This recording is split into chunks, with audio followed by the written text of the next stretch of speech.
Hello, everyone. Daniel here from the Next Issue Podcast. On today's video, I'll be doing a review for a new book from Image Comics, Deep Power Fantasy #1.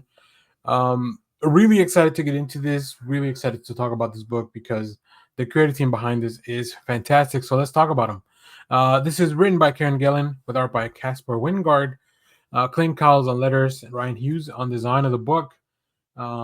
Very fun stuff. Now, what is this book, you wonder? Well, let me give you a quick synopsis before I get into my actual review.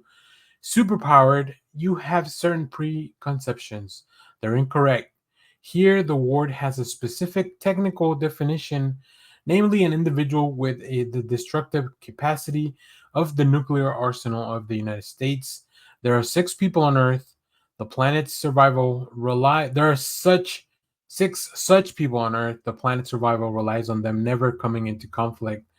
Come dance on the ticking of the doomsday clock with Karen Gillan, writer of things like Die and The Wicked and the Divine, and Caspar Wingard, artist in such things as Homesick Pilots and All Against All. This is the eternal fight against fighting. It starts now. I think the most fun part about this book is this concept of like, yeah, if there were superpowered beings, that there was no way for anyone that was a normal person to control them, or you never know what they're gonna do. Like, how would that work in the real world? And this world, this issue explores that kind of stuff in for a long time, really, but always approaching the concept in how would this work ethically. And I think that's the most important part that I think often gets overlooked in superpowered stories. Um, so yeah, this is just such a fun approach to the superpower kind of like hero genre. It's definitely something different, a new twist, and I think it's going to be a fun exploration of like what would beings with the with the power of a nuclear arsenal, how would they kind of maintain a balance, maintain the peace, especially as society changes, as the governments change, as people's views grow differently throughout the decades. So it's really cool. It's a really fun. I also think we don't get to see everything because this is just the first issue, but we see enough to give us hints of like what are these powers like, how do they work, what is the balance that's being maintained. Now all that is presented by Caspar Wingard's amazingly beautiful, like the art is just not only fantastic, but the color palette, as we kind of move in through the time, through the decades, um, it changes in such a way that it really gives you those feelings of like we are not, like we really are moving through time. I think the powers when they are displayed look fantastic. Just they really pop out of the page, which is something that I love to see. I can't wait to read this physically. Of course, a lot of the reviews that we get in advance are digital copies, so I can't wait to check this out physically because I think the print's gonna really stand out. But let me give you a preview of some of the art here. As you can see, we are in 1966 in New York, and we meet two of these characters that are these superpowered beings. Now, the way that they're having a conversation, being very blasé about everything that's going on, it's really interesting and it really plays into the book. One thing that really stands out to me about Wingard's art usually is that very detailed backgrounds, right? There's a lot going on in the page, um, especially to indicate the time that they're in, but also like to give us hints at some of these characters. We see Valentina has a little mural here as they're walking around eating pizza, and then we get a little bit of a reveal that maybe this is just kind of a facade. This conversation may not be as peaceful as it seems. So there's definitely a lot happening here. And I think Kieran Gillen does such a good job to kind of streamline a lot of this story to bring the reader into the world. So I am a big fan of the creative team behind this and their separate work. So I can't wait to see what they do when they're working together like this. Very excited to keep reading this. The first issue, I believe it's around 40 pages or so. So it is a little bit oversized. So that's a lot of fun because it gives you enough to really hook you. And I'm definitely very interested and very invested in this story now, especially after the events of the first one. Once we get to the, like I said, we get to see these characters throughout different times. And oh boy, things really like in the modern day, things really go, they ramp up very quickly. So really, really fun stuff. Of course, there's some beautiful, beautiful covers for some of these characters that you can pick up. So let me know which one you get into. Hello, everyone. Dan here from the Next Issue Podcast. On today's video, I'll be doing a review for Red Before Black #1. This is a new book from Boom Studios. And oh boy, let me tell you, we are in for a treat if you're a fan of a crime thriller. So let's talk about the creative team before we get into this book. Red Before Black is written by Stephanie Phillips, illustrated by Goran Sutsuka, colors by Ive Svorsina, and letters by Tom Napolitano. A lot of really cool covers. This one is by Dave Johnson. This is not the main cover. You'll see some more of the covers at the end of the video. So stay tuned for that. I did a little short video about this with the premise, but I'm gonna give you a synopsis for Red Before Black before we get into the review. Introducing the most unpredictable outlaw couple since Harley and Ivy, Red Before Black is a violent, hyperkinetic, women-led crime thriller reminiscent of the 2000 era's Vertigo books from superstar writer Stephanie Phillips, who's written such series as Grimm from Boom Studios and Harley Quinn over at DC Comics, and acclaimed artist Goran Sutsuka. Now, I'm not very familiar with Goran's work, but they worked on Hellblazer, Why the Last Man. This is perfect for fans of Birds of Prey and Killing Eve. And as far as the actual story here, on special assignment from the FBI, disgraced Army veteran Val is sent to Florida to hunt down an infamous drug runner named Leo. But she soon finds that they have an unexpected enemy in common, turning the game of cat and mouse into something else entirely. So first of all, this is a very character driven work, and I really like that. I think I'm a lot about like character work does a lot for me. It's something that I like to connect to the characters. I like to see their arcs fulfilled, and I think this book really sets up some really interesting. Val and Leo are very, very different characters, and they obviously definitely make like an odd couple, right? Like something you would see in a Lethal Weapon, or like they're very different personalities, very different approaches to everything that's going on, and their goals are completely different, even if they don't know what their goals are with each other. I really like the serendipitous way that they kind of meet and they kind of bump into each other, and like I said, their approaches, like whenever they have to get out of trouble, their approach is very different. I think Stephanie Phillips setting this in Florida and just introducing a plethora of really colorful characters, that's going to be a lot of fun. And the art is just magnificent, very straightforward, with very muted tones, because we're definitely trying to set up this the mood and the tone of the book is like, this is definitely it feels like a noir crime thriller, just with a little bit more of a contemporary twist. So let's pull up some of those preview pages here. As you can see, like I said, really fun environment. I like the whole introduction with I really like the introduction with the snake, because it really just raises the tension immediately. And then setting it up, you go into this dingy bar, and we meet Val, who immediately doesn't take shit from anyone. But yeah, I love that. Like I said, this is very character driven, a lot of conversations here, but I think it's got really, really good pacing as far as getting through to everything. It's not just like an exposition dump. It really feels very natural. So I quite enjoyed this first issue. I think this is gonna be really fun series going forward. I'm gonna wait to see if this is something that'll read better for me in the trade, or just on a monthly basis. Once I read the second issue, I think I could get a better feel for the full pacing of the story. But so far, this feels almost like a really nice, not so much a crime of the week, but definitely one of those things that, a TV show that you watch every week and you just can't wait to talk about it, like on Monday at the office and stuff like that. It really feels like that. So this is something that I'll be looking forward to talking about the next issue as well. This one was a lot of fun, and like I said, I really big fan of Stephanie Phillips. I read really a lot of her work. Um, so I'm very excited to see where this goes from here. Really cool covers at the end of the video. Stay tuned for that. Hello, everyone. Dan here from the Next Issue Podcast. On today's video, I'll be doing a review for Garfield #1 from Boom Kaboom, which is an imprint from Boom Studios, based on the upcoming Garfield movie. So if you're a fan of Garfield, you're probably in for a treat. Let's talk about it. We have two stories here. And Garfield, of course, created by Jim Davis. We have Midnight Munchies, written by Ryan Strada and illustrated by Axel Ennias. And John minus Garfield, which is the story that connects a lot more to the movie.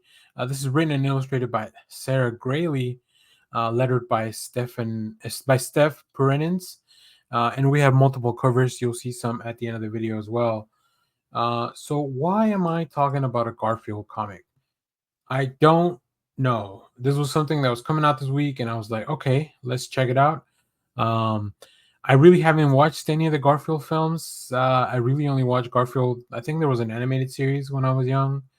And I never, I've never really read a lot of the comic strips. So, but this just felt like a really interesting thing. So let me give you some background on this. Fans of the feline with a ferocious appetite just don't have to wait until the Garfield movie to celebrate. But you can also check out this foray in a new 4-issue tie-in series. So, like I said, one of the stories directly ties into the movie. The other one is just kind of a fun romp. You can also add another layer yet to the lasagna, as the first issue features not just one story, but plenty of hilarious materials for seconds. So yeah, and most of the preview art that I have is from the first story, which actually is very different from the art that actually ties into the film. So I don't know if they were going for the look of the comic strip versus the look of the actual movie. Yeah, we'll see. But this is just it was a quick read. It was really fun. Like, I love the first story. I think was my favorite because it is one that's a complete story. It's just, how does Garfield? He just wants to get a midnight snack in the most efficient way possible, and of course, shenanigans are going to ensue from that. That's it. Like, it's very straightforward. But that's kind of what the Garfield comic strip and the Garfield cartoon always is, right? Just really weird, fun stories. Now, the film, I think it's going to take a little bit more, and that's where the second story comes in, where like we're actually setting some stuff up, and it's like not a complete story, but it's an interesting hook, well enough. I don't know if it's a hook big enough that'll make me want to watch this movie, but at least might continue to read the comic. But the first story is definitely worth it. It's just weird and fun, and like it it, it ultimately ends like most of these things, where like Garfield's just probably working too hard at trying not to work hard. So let me pull up some of the preview art, which you'll see a lot. We have a lot of pages for the preview art, and as you can see, very much the vibes of the comic strip from what I remember, with a lot of the dialogue just really not getting in the way, right? Everything's really Garfield kind of talking about stuff. Um, yeah, I just thought it was a good time, and it's silly, it's fun, it's goofy. It's what all these Garfield cartoons should be, or what these comics should be. So yeah, it's enjoyable. I would say, whether you're gonna watch the movie or not, you probably want to maybe check this out. But like I said, I haven't read a lot of Garfield, so I don't know. I don't know how this stacks up. But I had a good time with this. I really thank the people over at Boom Studios and Kaboom for sending this over for us to check out. I think it was interesting and it was fun. I don't know how much we'll get out of the movie stuff, like I said, but I'm definitely glad I got a chance to read this one. So, hello everyone, Dan here from the Next Issue Podcast. On today's video, I'll be doing a review for Scarlet #3. This is a new book from Image Skybound, part of the Energon universe, as you could imagine. Continuing this miniseries for Scarlet, let's talk about the creative team. This is written by Kelly Thompson with art by Marco Ferrari, Lee Lowridge on colors, letters by Rose Wooten. And of course, we'll see some more covers at the end of the video. So last we left Scarlet, she was trying to infiltrate this place to prove herself worthy of being accepted into the clan. In this issue, we see Scarlet has fought her way to the Arashikage's final test, a death-defying mission that could change the clan's fortunes. But where do Jinx's loyalties truly lie? Uh, this continues to be fantastic. I really like the way that Kelly Thompson writes Scarlet, um, and it just like the missions are fun.